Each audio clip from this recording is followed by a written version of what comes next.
ಅದ್ರ ನೆಕ್ಸ್ಟ್ ಧನುಷ್ ಅವ್ರು ಬರ್ತಾರೆ, ಅಶ್ವಿನಿ ಅವ್ರ ಹೆಸರನ್ನ ತಗೊಂತಾರೆ. ಯಾಕಂದ್ರೆ ಮೊದಲನೇ ದಿವಸದಿಂದ ಕನ್ಸಿಡರ್ ಮಾಡಿಬಿಟ್ಟು ಇಲ್ಲಿ ಹೇಳ್ತಿರೋದು ಅಂತ ಕೂಡ ಇಲ್ಲಿ ಹೇಳ್ತಾರೆ. ಅದೇ ತುಂಬಾ ತಪ್ಪುಗಳನ್ನ ಮಾಡಿದ್ದಾರೆ ಅಂತ ಅಂದ್ಬಿಟ್ಟು ಇಲ್ಲಿ ಅಶ್ವಿನಿ ಅವರು ಮಾಡ್ತಿರೋದು ಎಲ್ರಿಗೂ ತಪ್ಪು ಅಂತ ಏನಕ್ಕೆ ಅನಿಸ್ತದೆ ಅಂತಂದ್ರೆ, ಕೆಲವೊಂದು ವಿಚಾರಗಳಲ್ಲಿ ಸ್ವಲ್ಪ ನಾಲ್ಗೆನ ಹರಿಬಿಟ್ಟು ಮಾತಾಡ್ತಾರೆ. ಯಾಕಂದ್ರೆ ಗಂಡ್ಸಲ ಅನ್ನೋ ಪದ ಮತ್ತೆ ಕಚಡ ಅನ್ನೋದು, ಥೂ ಅನ್ನೋದು, ಈ ರೀತಿ ಒಂದು ರಿಯಾಲಿಟಿ ಶೋನಲ್ಲಿ ಹೇಳಿದಾಗ ಒಬ್ಬ ಹುಡುಗಂಗಾಗಿ ಒಬ್ಬ ಗಂಡ್ಸ್ಗಾಗಿ ಹೇಳಬೇಕಾದ್ರೆ ಸ್ವಲ್ಪ ಯೋಚನೆ ಮಾಡಿ ಹೇಳ್ಬೇಕು. ಹೌದು, ಎದುರುಗಡೆ ಇರೋ ಪರ್ಸನ್ ಇವ್ರಿಗೂ ಕೂಡ ಬೈದಿದ್ದಾರೆ, ಇಲ್ಲ ಅಂತಲ್ಲ, ಬಟ್ ಈ ಒಂದು ವಿಚಾರಗಳು ತಗೊಂಡಾಗ ಇಲ್ಲಿ ಹರ್ಟ್ ಆಯ್ತು ಅನ್ನೋ ರೀತಿಲಿ ಧನುಷ್ ಅವರು ಇಲ್ಲಿ ಹೇಳಿದ್ರೆ ಸಮಥಿಂಗ್ ವರ್ಡ್ಸ್ಗಳನ್ನ ಇಲ್ಲಿ ಆಡ್ ಮಾಡ್ಕೊಂಡು ಹೇಳಿದ್ರು.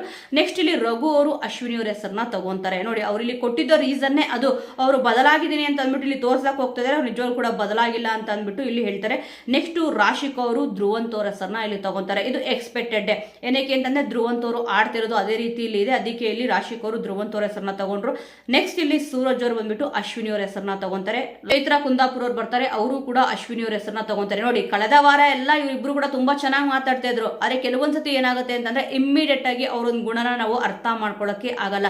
ಕೆಲವೊಬ್ರು ವ್ಯಕ್ತಿಗಳು ನಮ್ ಜೊತೆಲೇ ಇದ್ರು ಕೂಡ ನಾವು ಅವ್ರನ್ನ ಅರ್ಥ ಮಾಡ್ಕೊಂಡಿರಲ್ಲ. ಕೆಲವೊಬ್ರು ವ್ಯಕ್ತಿಗಳು ದೂರ ಇದ್ರು ಕೂಡ ನಾವು ಅವ್ರನ್ನ ತುಂಬಾ ಚೆನ್ನಾಗಿ ಅರ್ಥ ಮಾಡ್ಕೊಂಡಿರ್ತೀವಿ ಅನ್ನೋದಕ್ಕೆ ಇದೇ ಎಕ್ಸಾಂಪಲ್.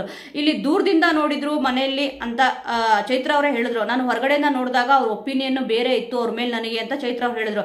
ಮನೆಗೆ ಬಂದಿದ ತಕ್ಷಣ ಒಂದು ಒಪಿನಿಯನ್ ನನಗೆ ಚೇಂಜ್ ಆಯ್ತು ಅಂತ ಹೇಳ್ಬಿಟ್ಟು ಉತ್ತಮ ಕೊಟ್ಟರು. ಅದಾಗಿದ ತಕ್ಷಣ ಈ ವೀಕು ಕೇವಲ ಒಂದೇ ಒಂದು ವಾರದಲ್ಲಿ ಅವ್ರ ಒಪಿನಿಯನ್ನೇ ಚೇಂಜ್ ಆಗೋಗ್ಬಿಟ್ಟು ಇಲ್ಲಿ ಪಾಪದ ಕೂಡ ತುಂಬಿದೆ ಅಂತ ಅಂದ್ಬಿಟ್ಟು ಚೈತ್ರ ಅವರಲ್ಲಿ ಹೇಳ್ತಾರೆ. ಅದಕ್ಕೆ ಹೇಳೋದು, ಒಂದೇ ಸತಿ ನಾವು ಯಾರ ಮೇಲೂ ಕೂಡ ಅಷ್ಟೊಂದು ಓವರ್ ಆಗಿ ಟ್ರಸ್ಟ್ ಮಾಡಬಾರ್ದು. ಒಂದೇ ಸತ್ಯ ಇವ್ರು ಹೇಳ್ತಿರೋದಲ್ಲ ಸತ್ಯ ಅಂತ ಅಂದ್ಬಿಟ್ಟು ಎಲ್ಲದಕ್ಕೂ ತಲೆ ಆಡಿಸ್ಕೊಂಡು ಹೋಗ್ಬಾರ್ದು ಅಂತ ಅಂದ್ಬಿಟ್ಟು ಇಲ್ಲಿ ಚೈತ್ರ ಅವ್ರು ಮಾಡಿದ್ದು ತಪ್ಪೇ ಅದು. ಮೇನ್ ಆಗಿ ಎಲ್ಲರೂ ಕೂಡ ಯಾವ ರೀತಿ ಇದ್ದಾರೆ ಅಂತ ಅಂದ್ಬಿಟ್ಟು ಅರ್ಥ ಮಾಡ್ಕೋಬೇಕು. ಅದನ್ನ ಬಿಟ್ಬಿಟ್ಟು ಅವ್ರು ಏನೋ ಹೇಳ್ಬಿಟ್ರು, ನಾನು ಏನೋ ಹೊರಗಡೆಯಿಂದ ನೋಡ್ಕೊಂಡ್ ಬಂದಿದ್ದೆ ಅಂತ ಅಂದ್ಬಿಟ್ಟು ತಲೆಯಲ್ಲಿ ತುಂಬಿಕೊಂಡು ಹೋಗ್ಬಾರ್ದು. ಮನೆಯಲ್ಲಿ ಯಾರ್ಯಾರು ಯಾವ್ಯಾವ ರೀತಿ ಇದ್ದಾರೆ ಅಂತ ಅಂದ್ಬಿಟ್ಟು ಅಬ್ಸರ್ವ್ ಮಾಡಿಬಿಟ್ಟು ಸ್ವಲ್ಪ ಮಾತಾಡಿದ್ರೆ ಇಲ್ಲಿ ಚೆನ್ನಾಗಿರುತ್ತೆ. ಒಟ್ಟಿನಲ್ಲಿ ಚೈತ್ರ ಅವ್ರು ಬಂದ್ಬಿಟ್ಟು ಅಶ್ವಿನಿ ಅವ್ರ ಹೆಸರನ್ನ ಇಲ್ಲಿ ತಗೊಂತಾರೆ.